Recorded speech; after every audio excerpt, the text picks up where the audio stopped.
Hi guys, and welcome to Radwolf and Bushcraft. Thanks a lot for tuning in, because today I want to have a look at the plant family of Plantago. And Plantago are some of my most favorite plants, also because they do come with a lot of benefits, like being an emergency food. So in survival situations you could eat their seeds, their roots and such.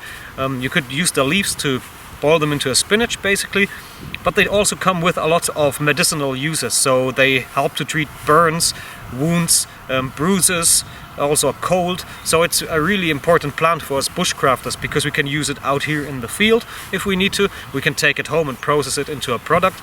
And yeah, there's more than 200 species out there, and that can be found all across the globe. So you will find them in different continents, and it's just an amazing plant, so you should learn about that. So what we're going to do today is we're going to have a look at the plant itself, so we learn how to recognize and identify it. Then I will also talk about the health benefits of the plant, of course, and there will be also a second video which will be about a practical recipe or a practical guide on how you could make your own ointments that you can then carry outdoors and use for different types of boo-boos and such, you know. So I hope that's of interest to you. If so, please stick around, make sure you subscribe to the channel so you stay up to date for the second part of this video. And yeah, without any further ado, let's have a look at Plantago, alright? Alright, here we have a Plantago variety. I think this could be lanceolata or some kind of hybrid version. Again, there's about 200 species, so there's also interbreeding and hence a lot of hybrid forms. But nevertheless, they all feature the same characteristics. If we take a look right here at the bottom, we do see that there's a rose-shaped pattern. If we talk about the growth of the leaves, can you see that? I will also give you a close-up.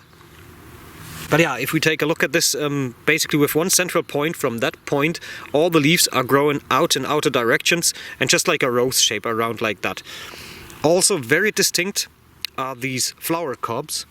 In this particular case they are very compact and round, so that's why I think it's a hybrid, because the lanceolata or the lance-shaped Plantago has more elongated types of cobs, so they would basically go across all that length of that flower stem. Really important also, they always start growing in the center of the rose, right here. You can see this right here, there's a tiny one coming out. This one.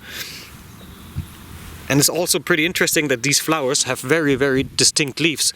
If we just take one, we always find parallel leaf veins, and very distinct ones too. So if you take a close look at that, you can see that we have one main vein that's just going down all the direction into the tip, and then the other ones are always in parallel direction to the center one, and they're all very, very visible. You can't really miss this feature. It's pretty easy to identify the plant just by having a look at that. Also really interesting about the plant, it does basically grow everywhere. You can find it throughout the spring, the summer, even autumn, so that makes it really, really handy for us bushcrafters and for using it for different purposes. And what's also pretty important to note is that they do also appear in different types of soil. So here we do have a bit of sand, if you can see that. If we would take a look around, we would also find more Plantago here. Like here, there's also Plantago on a more earthy type of ground, but you can even find them in city parks, you can find them next to hiking trails, you can basically find them everywhere. And it's really interesting because in German we call this plant des Wanderers bester Freund, which translates as the wayfarer's or the wanderer's best friend. And it actually is this, because it does help you against insect bites, it does help you against bleeding basically. There's many myriad uses we will talk about in a second, and that also made that plant the medicinal plant of the year 2014. So get busy learning about that plant. It's certainly worth it if you invest a couple of weeks to just educate yourself about the health benefits and the characteristics of the plant. You have a very great resource you can find all across the world, because Plantago also is spreading all across the world. It's a kind of like an invasive plant. And so you can find this basically in the Americas, you can find it in Russia, you can find it in Asia, you can find it in Australia as far as I know, and of course also in Europe. So worth knowing. And yeah, without any further ado, let's dig right into the medicinal uses. Alright, so now that we had a look at the plant itself, let's just quickly talk about the medicinal uses of the plant. First and foremost, it's an astringent, so that means that it's basically compressing or contracting your tissue. so your capillaries close, and you can then also use it for any treatment in regards to wounds. So if you cut yourself, it would help you to stop the bleeding, for example. If you get some bruise, it would also help to stop that bleeding that's internally there. But I need to be really clear about one thing.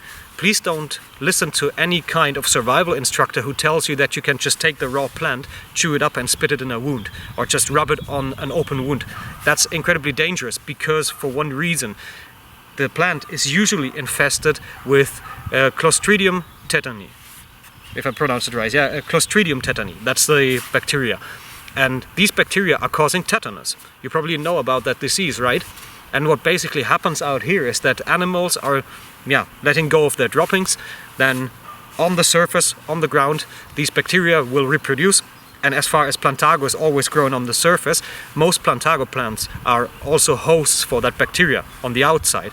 So if you don't boil them before you use them, chances are that they might be somehow carrying these bacteria, and these bacteria are anaerobe, which means they are dwelling in an environment without oxygen and a lot of moisture. So let's say you cut yourself, you put in leaves, and then you just wrap that up with a band-aid right out here in the open. You are creating the ideal conditions for these bacteria to dwell. So please make sure that you never use those fresh leaves. Just boil them beforehand or process them at home. Make yourself some kind of ointment, as I'm about to show in the next video that's going to be uploaded. And don't listen to that advice that you can just use it in open wounds. Please only treat closed wounds, so to speak, or basically kind of like burns or sunburn or comparable injuries or issues of your body, but never if you have an open wound. That said, also sunburn can be treated. Also burn next to the campfire. If you have like a light burn, you can use the plant and just rub it on your skin. It will help you to ease the pain. It's good if you have any kind of blisters. It's good for gum infections if you have any issue with that. It's very great for insect bites. So if you get bitten by mosquitoes, by midges, even by ticks, then you can use the plant too, just rub it on that spot and it will stop itching and hurting. It also is an anti-inflammatory, which makes it really great. It's in itself antibacterial, which might sound a bit paradoxal to what I just told you about the tetanus bacteria. But that's a different story, because we're talking about internal bacteria. So the saps of the plant themselves are basically antibacterial, right?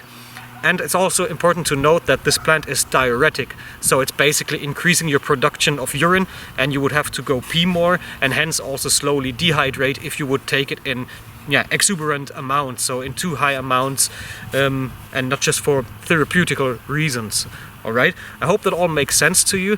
Just give the plant a try, because you can use it in many different ways, Again, as food, for example, as a spinach, you could eat the seeds. You could use this as a cough medicine to just basically boil yourself a tea and drink that, because it's also working as an anti-inflammatory from the inside.